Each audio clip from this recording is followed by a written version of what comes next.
Operation Sindoor నేపథ్యంలో హైదరాబాద్ ప్రజలకు CP CV Anand పలు సూచనలు చేస్తూ లేఖ విడుదల చేశారు. జంట నగరాల్లో సిటీ పోలీస్ యాక్ట్ అమల్లో ఉంటుందని తెలిపారు. మిలిటరీ కంటోన్మెంట్ ప్రాంతాలు, బహిరంగ ప్రదేశాల్లో బాణసంచ పేల్చడం నిషేధమని, ఎవరైనా నిబంధనలు ఉల్లంఘిస్తే చర్యలు తీసుకుంటామని లేఖలో సివి ఆనంద్ పేర్కొన్నారు.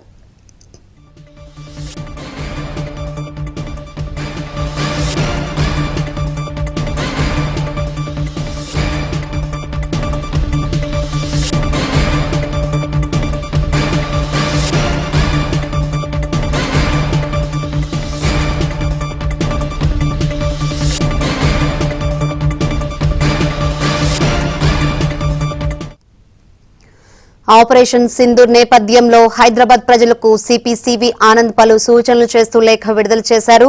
జంట నగరాల్లో సిటీ పోలీస్ యాక్ట్ అమల్లో ఉంటుందని తెలిపారు. మిలిటరీ కంటోన్మెంట్ ప్రాంతాలు, బహిరంగ ప్రదేశాల్లో బాణసంచ పేల్చడం నిషేధమని, ఎవరైనా నిబంధనలు ఉల్లంఘిస్తే చర్యలు తీసుకుంటామని లేఖలో సివి ఆనంద్ పేర్కొన్నారు. ఇదే అంశానికి సంబంధించి మరిన్ని వివరాలు అందించేందుకు మా ప్రతినిధి ప్రవీణ్ లైవ్ ద్వారా సిద్ధంగా ఉన్నారు. ప్రవీణ్, ఆపరేషన్ సింధూర్ నేపథ్యంలో ఇప్పటికే హైదరాబాద్లో జంట నగరాల్లో, ముఖ్యంగా హైదరాబాద్, సికింద్రాబాద్ ఈ జంట నగరాల్లో సిటీ పోలీస్ యాక్ట్ అమల్లోకి వచ్చిందని చెప్పాలి. ఎందుకంటే హైదరాబాద్ సిపి సివి ఆనంద్ తన విచక్షణ అధికారాలను ఉపయోగించి సెక్షన్ 67C ప్రకారం సిటీ పోలీస్ యాక్ట్ను కూడా అమల్లోకి తీసుకురావడం జరిగింది. ఎక్కడైనా పబ్లిక్ ప్లేసెస్లో బాణసంచ పేల్చడం, పేలుడు పదార్థాలు ఏవైనా కూడా పేల్చితే ఖచ్చితంగా చట్టపరమైనటువంటి చర్యలు ఉండబోతాయంటూ కూడా ఇప్పటికే ప్రజలను హెచ్చరించినటువంటి పరిస్థితి కనపడుతుంది. ముఖ్యంగా కంటోన్మెంట్ ఏరియా కావచ్చు, ఆర్మీ రేంజ్ ఉన్నటువంటి ఏరియాల్లో కూడా ప్రత్యేకమైనటువంటి భద్రతాపరమైనటువంటి చర్యలు తీసుకుంటున్నారు.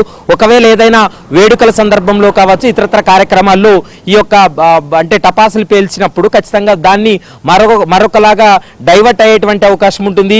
అది ఉగ్రవాద చర్యల్లాగా వేరేలాగా అది డైవర్ట్ అయ్యేటువంటి అవకాశం ఉంటుంది. కాబట్టి అందులో భాగంగానే ప్రస్తుతం police act, city police act 67Cని అమల్లోకి తీసుకురావడం జరిగింది.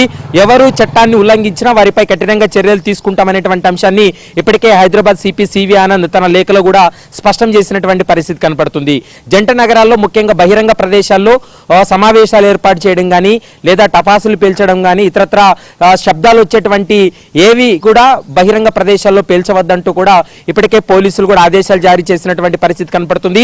ఇక సాయంత్రం 8 గంటల తర్వాత ఆర్మీ రేంజ్లు ఏవైతే ఉన్నాయో ఆ ప్రాంతాల్లో కూడా కట్టుదిట్టమైనటువంటి భద్రతాపరమైనటువంటి చర్యలతో పాటు వాటన్నిటినీ కూడా మూసివేస్తున్నట్లు ఇప్పటికే ప్రకటించినటువంటి పరిస్థితి కనపడుతుంది. మరోవైపు కంటోన్మెంట్ పరిసర ప్రాంతాల్లో ఉన్నటువంటి పబ్లిక్ ను కూడా అప్రమత్తం చేయడం జరిగింది. పోలీసుల బందోబస్తు సమయంలో కానీ, పోలీసులు ఇచ్చేటువంటి ఆంక్షలు ఏవైతే ఉన్నాయో వాటిని ఖచ్చితంగా ఫాలో అవ్వాలి, పోలీసులకు సహకారం అందించాలనేటువంటి అంశాన్ని హైదరాబాద్ సిటీ పోలీసులు అయితే స్పష్టం చేస్తున్నారు. ప్రస్తుతం అయితే మాత్రం జంట నగరాల్లో సిటీ పోలీస్ యాక్ట్ 67C అయితే మాత్రం అమల్లోకి వచ్చిందని చెప్పాలి. ఎవరు నిబంధనలు ఉల్లంఘించినా వారిపై చర్యలు తీసుకుంటామనేటువంటి అంశాన్ని అయితే మాత్రం పోలీసులు అయితే స్పష్టం చేస్తున్నారు. గతంలో జరిగినటువంటి పరిణామాల దృష్ట్యా ఇప్పటికే కొన్ని సెన్సిటివ్ ఏరియాస్ ని ఐడెంటిఫై చేయడం జరిగింది. అందులో భాగంగా ఆయా ఏరియాలో గట్టి భద్రతాపరమైనటువంటి చర్యలు తీసుకుంటున్నారు. తనిఖీలు కొనసాగుతున్నాయి. ప్రస్తుతం వాహనాల తనిఖీలు కూడా కొనసాగుతున్నటువంటి పరిస్థితి అయితే కనపడుతుంది. Shankari, right, thank you Praveen.